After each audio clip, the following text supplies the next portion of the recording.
The best $1,000 that you will spend every single month is making sure that you protect your own brand.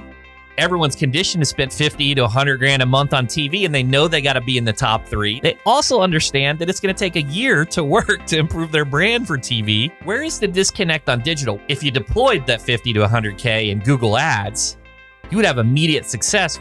It's just not really changing the types of cases you're getting, but giving you opportunity to get more for the same spend. Welcome to Personal Injury Mastermind. I'm your host, Chris Dreyer, founder and CEO of Rankings.io, the elite legal marketing agency. Each week, you get insights and wisdom from some of the best in the industry. On these special Toolkit Tuesdays, we dive deep into conversations with the leading vendors in the legal sphere, the masterminds behind the technologies, services, and strategies that help law firms not just survive, but thrive in today's competitive landscape. Now, this isn't about selling you the latest software or getting kickbacks from affiliate links. It's about bringing you the best so you can be the best for your firm, for your staff, for your clients, and for you. This is Toolkit Tuesday on PIM, your weekly guide to staying sharp in the legal world. Let's get started. With cutthroat competition and saturated markets, simply keeping up can feel like an uphill battle. Digital marketing evolves at blinding speed. To gain an edge over the competition and accelerate growth, and offers clarity on why SEO is a game of patience that ultimately unlocks a massive payout. Here's Jon Robinson, SVP of Digital Media at CAMG. I was looking on Craigslist and I wound up figuring out in 2011, internet marketing was sort of coming of age and there was a big opportunity there. Wound up taking a position with a company in Orlando. And it was called Launch That, or at the time it was called the Asbestos and Mesothelioma Awareness Group. And they said, hey, we like your entrepreneurial background. We want to start up another website. Do you want to come aboard? We'll teach you all the digital stuff. You can build out a new business unit for us. I did the same thing for Craigslist around the same exact period is how I got into digital. I was doing some affiliate marketing. The one company you mentioned launched that. And, from that, I had the experience. You worked at Litify. You're the VP of growth. I love the naming conventions for a lot of their stuff. You got Liticast, Litify, Litiquest, and now you're at Consumer Attorney Marketing Group. You went very quickly from VP of SEO to Senior VP of Digital. So tell me about how kind of the roles have changed and how, that trajectory at CAMG. CAMG, obviously, we're talking mostly to people in the legal industry on this podcast, and people know us for traditional media marketing, direct response, TV commercials. When I was at Litify, I had met Chris Princess, who you also know, at CAMG. We became friends and we toyed around with the idea of expanding CAMG's offerings into digital. The world was changing. This was 2019. We really started to see this shift of traditional media being, I don't want to say less effective, but really going toe to toe with digital in terms of being able to generate cases for law firms. And I felt that the company was remiss to not take advantage of that opportunity. And I thought from my background in SEO and in digital, that I could help build out a division at CAMG that took advantage of that ongoing transition from traditional to digital, or at least complementing traditional with digital. Yeah, now I see that change too, and the TV even shifting over to OTT and a lot more streaming. I know that's kind of fragmented and it's kind of the Wild West with Roku and Hulu and all the different platforms to buy on. But I guess on the digital side, kicking off topic number one, the elephant in the room, AI and SGE. What's kind of your thoughts on it, how it's going to impact search, just your general big picture, your thoughts on it? I think this is a very interesting time for people like you and I, Chris, to be involved in digital marketing. And right now, we're recording this in June. I don't know when people are going to wind up listening to it, but I guarantee that the things that we're talking about today will have improved upon exponentially by the time people actually listen to this. And that really is the biggest thing that people need to take into account when they're looking at AI, is that it is moving so quickly and every day it is becoming incrementally better, exponentially improving upon itself and the data that it's able to crunch. It was an elephant in the room. It's not anymore. Now it is, how can you leverage it? Not if you can leverage it. It's a tool. It's a tool to enhance productivity. It's just going to change the game. I guess in my beta testing, what I've seen is the your money, your life space isn't triggering BARD as frequently. Now it still triggers it very frequently on the new search engine, I think there's a little bit of space there in terms of top of funnel, but I think that space will start to diminish. And I guess for me, I'm looking at search as more of a bottom up approach now instead of a top down funnel. What are just some of the things that you think it's going to impact just right away or is already? Like you, I applied for the lab's access to Google's SGE experience. So I've been testing it a lot. And one of the things I'm noticing is that it is changing every single day. So if you run a query today and I run a query today, yes, we're in different locations, but it's just iterating upon itself so much and the results are not the same. And obviously it's still in beta. So the tweaks that the engineers are making based on the feedback of people like you and I, it's adjusting what's resulting there. So it's definitely not ready for prime time yet, for sure. Mm-hmm. But the biggest observation I've had in our space has been that the impact of having a physical location is becoming more and more important. I mean, it was important before with the map pack, but now if you look at a lawyer-based query in a geo or with a geo modifier, you are getting results that are heavily impacted by physical locations visibility within the Google business profile. Yeah, and I think in turn that changes the game on reviews, right? Because you're going to see reviews and being aggregated from multiple sources more so than even on Google's current search. I want to kind of change the subject a little bit over to your presentation at NTL. I thought it was an amazing presentation you had on cheat codes for lawyers on how to make an impact. And I know you've updated it. That was in January and we're moving at quantum leaps here. One of your slides was on underserved practice areas. Could you expound on that and what you mean?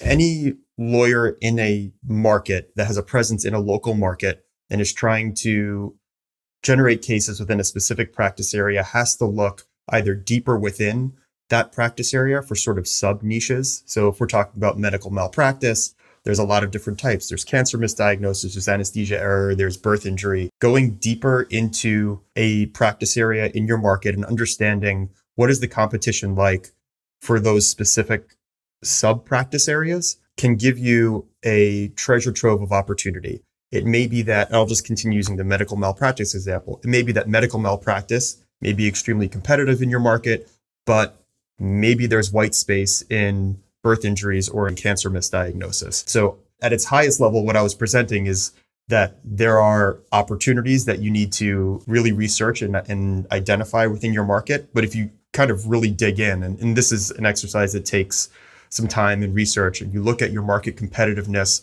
across every type of case that you can take, you may find that there are multiple opportunities that may be less competitive, less expensive, and open up opportunities for you to generate cases at more efficient cost per acquisition. Let's take this a little bit further.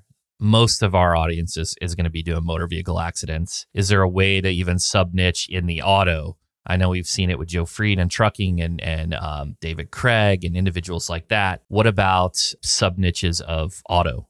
Yeah, I mean, there's motorcycle, there's truck, and there's car accident, and everyone really wants to go after that same group of cases. I think when you're looking at the higher volume litigation, so personal injury motor vehicle, let's just talk about that. I think then it becomes an exercise in underserved or overserved geographic locations. And this dovetails into something that I had talked about with regards to targeting within a DMA, but not necessarily centered on a downtown. So one of the things that I find really effective is when you're running Google ads, for instance. Let's talk about, I'm in Orlando. Do you target the Orlando Daytona DMA? Or do you target that DMA but exclude the downtown of Daytona and the downtown of Orlando within a 1 mile radius? Because you don't care if you get a case that's a mile away or you get a case that's downtown, but everybody is really hyper focusing on centering their proximity based geo-targeting on a downtown city. So these are like those little cheat codes that I was talking about that are in technology, we call them growth hacks, right? Little things that you test out and figure out ways that can make your campaigns incrementally more successful. So that's something that I think people can look at in motor vehicles. Look at your market, right? If you have attorneys licensed across a state, are there pockets where you can get motor vehicle cases that are still within your state? You're going to litigate them the same way, but just aren't as competitive to acquire. I guess that's one of the biggest challenge when doing Google ads is wrapping just a radius around the downtown. You're going to get those exponential fees versus doing the entire state or even the nation and really dropping those costs down. And then not even mentioning the other strategies on different demos, maybe it's Spanish or whoever. Yeah, the idea of excluding as opposed to including, I think is an underutilized tactic.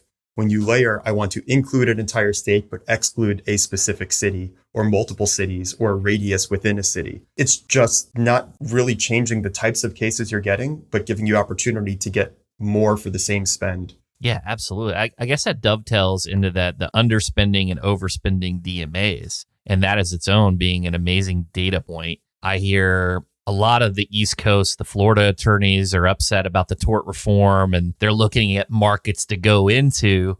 I would imagine that looking at that slide would be something pretty powerful. What's your thoughts on the underspending and overspending DMAs? So for those of you who are watching or listening to this, what Chris is referring to is the data that we produce on a monthly basis in CAMG's Legal Marketing Index, which is free data. Anyone can go online and utilize this. We produce a single event legal marketing index and a mass tort legal marketing index. And because we run so many campaigns all across the country, we're able to anonymize and aggregate this data and provide resources for people to really understand what's going on either in an individual practice area or within an individual market. This is like the best part of my presentations when I bring this up is I put all the markets up on the screen. I show these are the top 20 underspending and the top 20 overspending DMAs.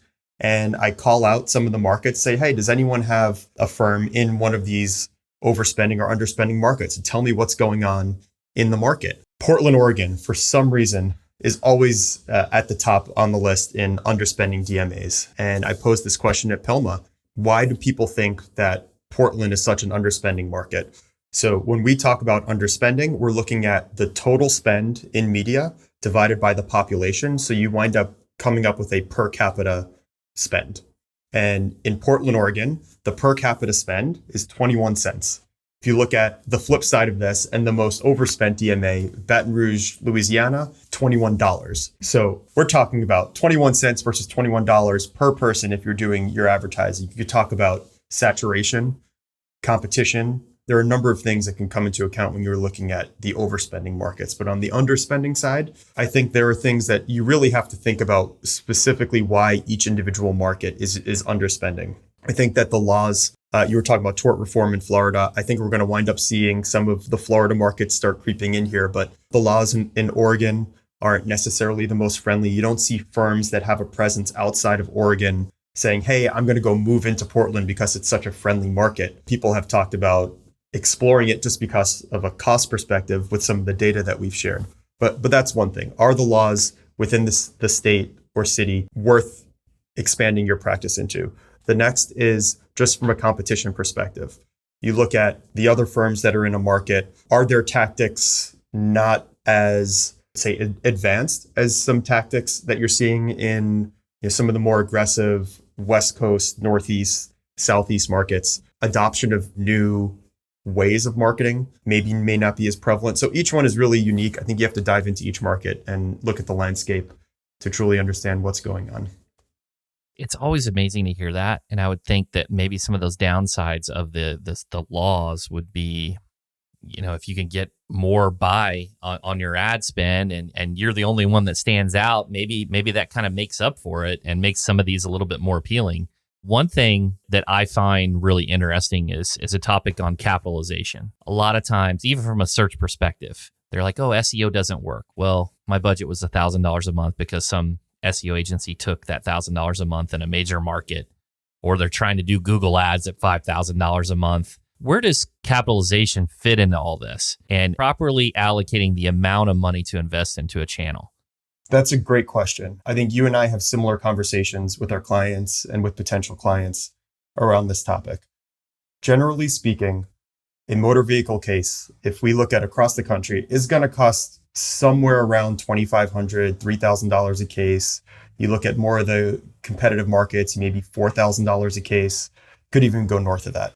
If you can identify a channel where you can generate cases under that benchmark in your market or even nationwide, I think you've identified a good channel, but is it truly scalable? PPC, Google Ads, scalable. SEO, scalable. I don't know if, some of these things that may be able to generate a one-off case here or there at low cost are truly scalable. Most firms that are working with your organization or mine are looking to generate dozens of cases incrementally a month. not a single case. There aren't many channels out there that are truly touching so many people that may be in need of an attorney that you can get cases at volume and at cost that are acceptable to law firms. I see the exact same thing. And that's why a lot of the big players back in the day, because TV was the thing, right? The digital didn't have the impact it has now. And those individuals blew up because they had distribution and they could scale. One of the things I've seen, even on the Google Ads side, so just touching on that, because we know there's a huge market there. It's capturing existing demand.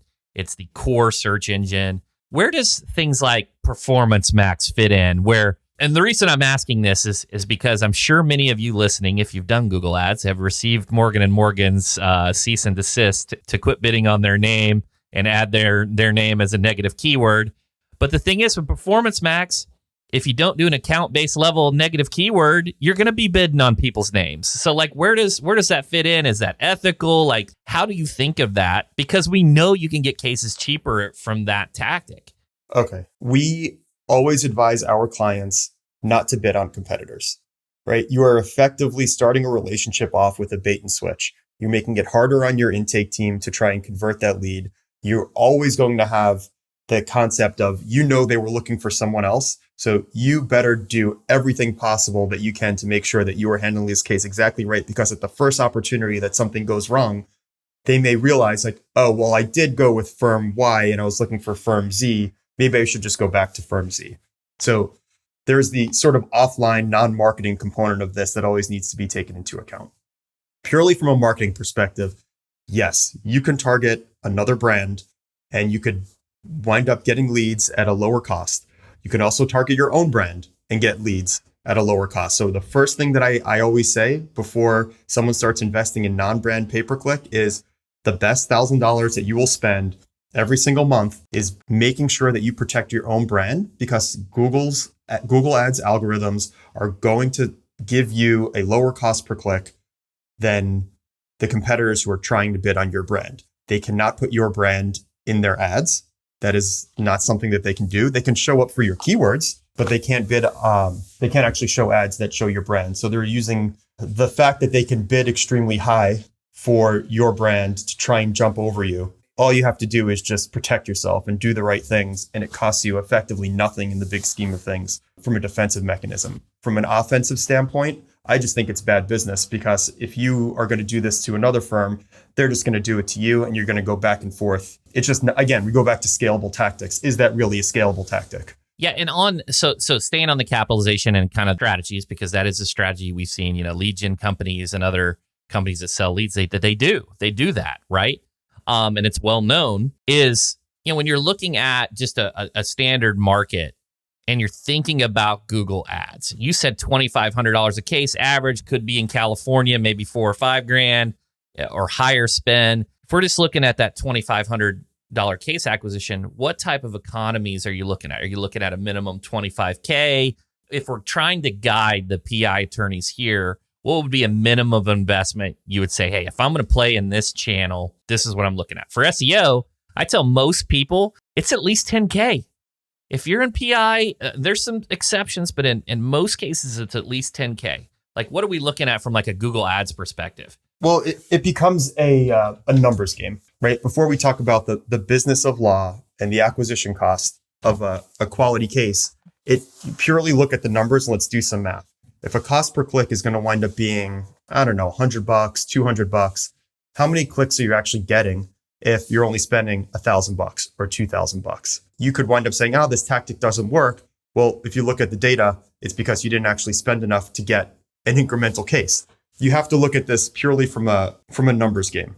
How much money do you need to deploy to assume your conversion rates on your landing pages are taken into account, your click-through rates are taken into account, your conversion rate of your intake team taken into account? Those are things people don't normally think about when they're having this conversation. It's just, well, my budget is X and you're telling me the cost per case is Y. Why can't I just do simple division? Not that simple. I usually recommend a minimum $25,000 a month, and it depends on the market in the PI space. That number changes when you talk about firms that only accept catastrophic cases. Obviously, your cost per acquisition goes up. You have to deploy more dollars to truly understand where your cost per acquisition is going to be based on your acceptance criteria. And then you get into, different litigations, of course, have different dollar amounts on them. But just as a rule of thumb, $25,000 on pay-per-click. And I'll echo your sentiment, like $10,000, like at an absolute minimum on the SEO side, and I will say this publicly, that I talk to firms all the time. And if they tell me they are working with you guys, like I tell them, great, you're in great hands. Many times they're coming to us because they haven't had success. So I don't see a lot of firms coming to us that have worked with you guys. But when we do, we tell them they're in great hands. The situations that a lot of firms find themselves in, and again, you probably come across this a lot, is that they're spending $2,000 or $3,000 a month on SEO. Account manager that they're dealing with is managing 30, 40, 50, 60 accounts. And how much attention could you really be getting when you're spending $2,000 or $3,000 a month, knowing that SEO is not just writing a blog post and walking away? You've got link building, you've got content creation, you've got development, you've got design, you've got the actual SEO skills. You spread the few $1,000s across all those disciplines, and you wind up effectively spending a few $100s here, a few $100s there. The numbers don't work. What on the follow-up question of that, and first, thank you for that, Jon. That's really nice to Of hear. course. And, what do you think the disconnect is? I love this topic about capitalization, because a lot of SEO specialists are not trying to be unethical. It's a Dunning-Kruger effect. They underestimate the amount of capital they need to deploy for an area like PI or some of these super competitive divorce or criminal defense. The question I have here is, at what point, how do we make this case for digital when everyone's conditioned to spend $150 to $100,000 a month on TV, and they know they got to be in the top three? They'll spend $50,000, $100,000 all month, and they also understand that it's going to take a year to work to improve their brand for TV.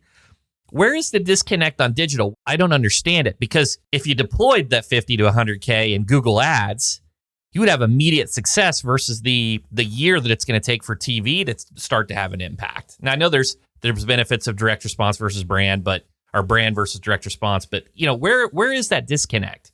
I love this question. Thank you for asking this, because this is something that is pretty much unique to the legal industry. If you really think about it, right?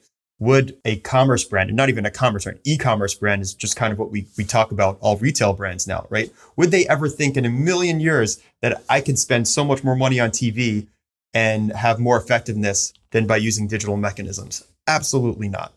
What we are dealing with in our industry is that, and it's not just in marketing, the legal industry is consistently 5 to 10 years behind in technology adoption. We see it in CRM systems. We see it in marketing tactics. We see it in operations. It's just how the legal industry works. Why is that the case? Well, there's not a lot of turnover in law firms because it's not like a traditional business where you have a board and you have an executive team, and they are necessarily potentially accountable to the numbers. It's the founder, it's the managing partner, and they've been that founder or managing partner for the lifetime of the firm. The things that they have used traditionally are the things that they know. TV is one of those things. So I have used TV for decades. It has always worked for me. Why would it not work now? That's one point. The second is that what you and I deal with it's a highly technical discipline. And when you try and take someone who understands that I can deploy X amount of dollars on TV and that yields Y, versus now we're going to we'll go back to content and link building and development and design and conversion rate optimization. All of those things have to be explained when you're talking about the value proposition of digital versus traditional. It's just an easier thing to understand when you talk about deploying money on TV or radio versus deploying it on digital. However, I see that as an advantage to firms that actually are able to adopt some of these newer technologies, because you are getting one step ahead of these other firms that are taking 5 to 10 years to make that transition. I know technology really advanced during COVID. That was one of the big advantages for myself and being a remote company. It's like, hey, everyone knows how to use Zoom now. And because before that, just to adopt that was a challenge. And even social has distribution. It's more challenging to target and be seen on an organic perspective. So I think what's your thoughts on just briefly on social? Because there's a lot of talk, there's TikTok, there's Reels, Shorts, everything's kind of shifting the conversation there. So I'm going to split this into two distinct points. Let's talk about the organic side. I had this conversation with one of our clients last week. They said, what can we do to be an influencer in legal like we're seeing in other industries? And my response was, those people who are influencers, that is their job. If you are willing to stop doing law or to devote someone within your practice to not focus on law and focus on being an influencer, that is how you gain organic reach, and you're going to get cases and get exposure that way. You cannot do it as a side project. It will not work. That is how you can actually do this. I don't know if any firms are willing to take that leap. I've seen individuals do it. You see a lot of solo practitioners who are seeing it as a way to really advance their practice in markets that are hyper competitive because they're willing to put the work in, and they can't necessarily spend the same dollars that a Morgan & Morgan would put in to get that recognition. So on the organic side, you really have to go all in. That's the biggest piece of feedback that I can give there. And also stay abreast to the constantly changing landscape of Instagram and TikTok and how their algorithms work, because it is not static. The flip side is on the paid side. I think that we can take a page out of other industries' books here and look at what works. So something that we've been doing and testing over the past, let's say 9-ish months, is looking at how influencers show up within people's social media feeds. As people are doom scrolling on their phone, people stop more often at videos that are moving as you scroll. Thankfully, Facebook and Instagram, they autoplay videos within your feed now. I look at my wife, and I hope she's not listening to this. I look at my wife and how she's scrolling, and she'll see someone who's wearing some clothes or talking about jewelry or makeup, and she watches that, right? How do you translate that to the legal industry? Well, what if you took that same concept of people holding their phone, talking to their phone that people are using on e-commerce, and you do that in the legal space? So having testimonials of people who show up like, hey, did you know that if you work with so-and-so law firm, your case is going to be handled by a great group of lawyers? And, you talk about some of the value propositions that are unique to that firm. Start amplifying that with paid, layering on various demographic characteristics. You have the creative that you test different races, ages, genders. And I'll go back to the cheat codes, right? And I love sharing this stuff because it is so unique and so forward thinking. Start looking at lookalike audiences and then layering interests and demographics on top of your lookalike audiences with this creative that people are used to responding to from other industries. I think that's how you see success on the social media side. Yeah, I couldn't agree more in terms of the focus, the investment of having to put out great content. It has to be great.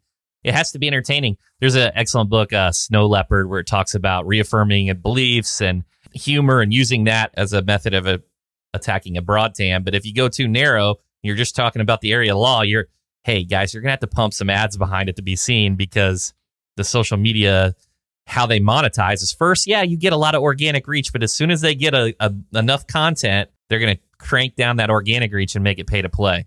Jon, one of the questions I get is why does SEO take so long? We hear people say it depends. We hear minimum 6 months, 12 months. Let's break this down for our audience. Why does it actually take a long time to generate results? That's a great question. So let's first start with how long does it actually take? Depending on your market, depending on what you have to do, I generally say that you will start seeing an impact in about 3 months, and then you will really start seeing that growth curve move up and to the right at a significant tick after about 6 months. Depends on the geo, depends on the practice area. No one hold me to this, because remember, you're competing against other people who are trying to do the same thing. So 3 to 6 months is generally what we say. And if we break down why it takes so long, I think people will really start to get an understanding of what happens behind the scenes at our organizations to make that happen. So the first thing I'll say is fixing technical issues. Usually what we do is when we start working with a client, the first 3 months is a complete rebuild of their site. Usually the prior agency or internal team or person that was consulting and working on their website doesn't necessarily have the same level of SEO understanding as we have. And we find that the best thing to do is sort of rip the Band-Aid off and just completely rebuild the entire website from scratch. So we're implementing the right CMS, we are implementing the right site architecture, we are fixing all the technical issues. Doing that across a multi-100-page site takes approximately 1 to 3 months to do it. So I'll start with that. When you're writing content, remember every month you're producing new content assets. So if we start working with a client on the first of the month, maybe their content will be ready to get put on the site about a month later. You then have to wait for that content to get crawled and indexed and actually have an impact. And you're only producing a certain amount of pages each month. That runs in monthly cycles. Next, as we all know, you have to build a review profile and expand upon your Google Business Profile reviews at all of your locations if you want to rank in the map pack. You can't flip a switch and just all of a sudden get a whole bunch of reviews. So there needs to be a strategy implemented and you need to start collecting those reviews. We generally find that there are about 3 milestones in how many reviews people need in order to really see an impact. Usually it's about 10, then 30, and then 100. So you sort of see diminishing returns in between each of those milestones, but depending on where a location sits within each of those different milestones will dictate how long it takes to kind of make that next leap. So figure about 2 to 3 months until you start seeing those reviews increase. Now, your updates that you made, so you rebuilt the site, you started adding content, those need to be found by Google, need to be crawled, need to be indexed and taken into account into the search engines. So figure about a month till everything that you've done actually gets taken into account. Now let's talk link building, right? If we say content tells Google what you should rank for, links tell Google how high you should rank. It's an oversimplification by every sense of the discussion, but links help you rank. Organic link building campaign where you're reaching out, generating backlinks. It's going to take about 3 months till you really start hitting a sweet spot and generating links through natural outreach. Google in 2016 had 6 trillion web pages. So how many web pages are there now that they have to crawl to find this information? Right. And you are produced a website that is technically great now. They can find your site quickly. They can crawl it quickly. But you're getting links on who knows how many other websites that are not necessarily getting crawled as quickly as yours are. So figure if it takes you 3 months to build, let's say 10, 20, 30 links, now all of those links need to get found in order to be taken into account. This is just a small sampling of what are the reasons why SEO takes as long as it does. It's a slog for a reason. And those who do it right and make the right investment in doing it the right way for the right amount of time will see the impact. Yeah, and let's be clear here. On your study, on my study, I'm still seeing it as the lowest cost per acquisition for PI attorneys. Absolutely. We didn't even talk about core updates happening, right? So if those happen once every 3 to 5 months, you see these sort of stair steps of growth where every time these core updates hit, you jump. That's when you could really see the lead volume increase and then the case volume increase and your cost per acquisition decrease. Hands down, for the clients that we work with on the SEO side, SEO becomes their lowest cost per acquisition channel after 9 to 12 months. There is not one client where that is not the case. Couldn't agree more. Where can individuals go to get your report, the deck, the Intel deck, the cheat codes? Where can they connect with you? So I have the updated version of that deck that I presented at the PILMA conference last month. I'm happy to share that. If anyone wants to reach out to me, I'm on LinkedIn a lot. You can email me, jonr@camginc.com. And then if anyone wants to grab that legal marketing index, go to our website, camginc.com, click on Legal Marketing Index. You can see the last 6 months there available, and also sign up and we'll email it to you every month as soon as the new ones are released. Thanks so much for Jon for sharing his insights on digital marketing. Let's get over those takeaways. Stake your claim. Underserved geographic areas and hyper-specific niches are a golden opportunity. There's less competition for great leads and a lower cost of acquisition. Any lawyer in a market that has a presence in a local market and is trying to generate cases within a specific practice area has to look either deeper within that practice area for sort of sub niches. So if we're talking about medical malpractice, there's a lot of different types. There's cancer misdiagnosis, there's anesthesia error, there's birth injury. Going deeper into a practice area in your market and understanding what is the competition like for those specific sub-practice areas can give you a treasure trove of opportunity. It's all about the Benjamins, baby.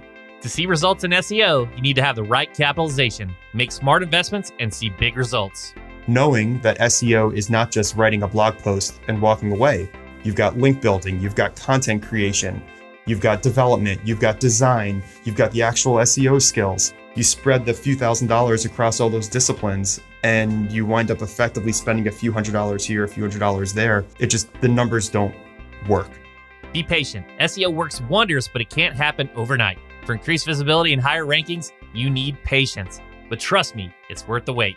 So we're implementing the right CMS, we are implementing the right site architecture, we are fixing all the technical issues. Doing that across a multi-100-page site takes approximately 1 to 3 months to do it. Remember, every month you're producing new content assets. So if we start working with a client on the first of the month, maybe their content will be ready to get put on the site about a month later. You then have to wait for that content to get crawled and indexed and actually have an impact, and you're only producing a certain amount of pages each month.